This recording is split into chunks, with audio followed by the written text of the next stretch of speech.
Tanghalang Batingaw, itinatag noong August 7, 1976 sa pamumuno ni Poet Oliver Andrade Pandile, kasama ang ilan pa at naging tinawag na Batingaw Ensemble, a university-based theatrical and social-cultural organizations in the regime of the Philippines University and in Intramuros. Nakilala rin ng Tanghalang Batingaw sa mga natatangi at di matawarang performances sa labas ng eskwelahan, gaya ng sa Mall of Asia, Dusit Hotel at Sofitel at sa iba-iba pang lugar. Kung saan kinilala ang ating talento ng NCCA at Alyansa, mga organisasyong sikat sa larangan ng teatro.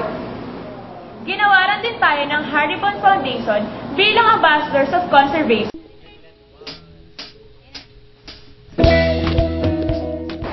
Sino nga ba ang nasa likod ng ilaw at tunog ng teatro?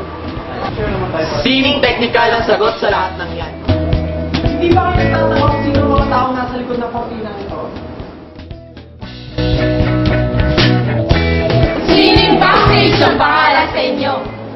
Kung costume at set design ang hanap mo, Sining disenyo ang sagot sa tanong mo? Saan nga ba nagagaling ang mga kwento at istorya yung tinatanghal? Ito ang taas na pinagmamalaki ng Tanghalang Batingaw. Sining manunulat? Kami yun. kulay na umaga, ipakita ang galing sa paglikha ng kinabukasan. Mga tinig na masarap pakinggan at mga himig na humahaplos sa puso't isipan.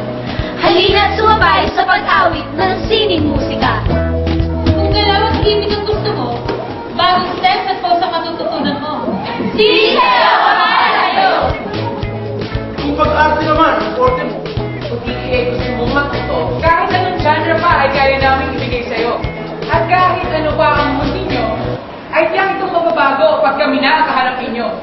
Hayaan nyo, sining arte ang mag-perform sa harap nyo.